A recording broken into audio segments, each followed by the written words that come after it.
All right, racists, let's collapse. Kidnapping them? Shut up.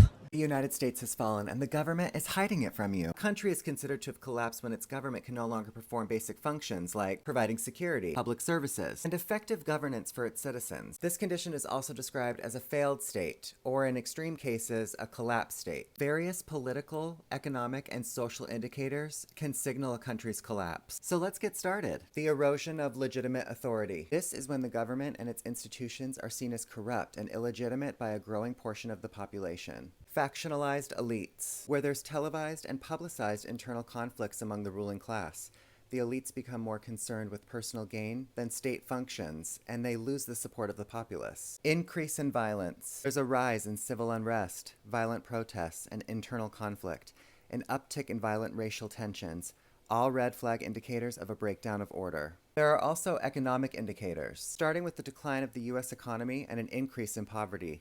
In this stage, the economy enters a prolonged period of distress with high levels of poverty and unemployment.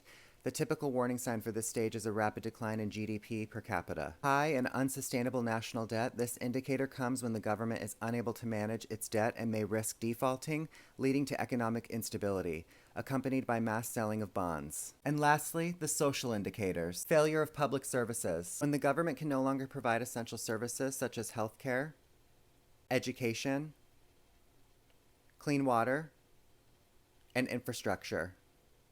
Decline in social cohesion. When there's an increase in inequality, ethnic tensions, and social unrest that leads to a loss of civic pride and public morality, which is the stage we find ourselves in today. So you heard it here first, folks, and I hate to be the one to tell you, but this country already collapsed. They just hope you wouldn't notice so that way they can occupy your time and devise a plan for what's next. The collapse was never promised to reflect what Hollywood would have you to perceive it as. But you survived the collapse of this nation, and here you remain. It's up to us, the people, to decide what's next.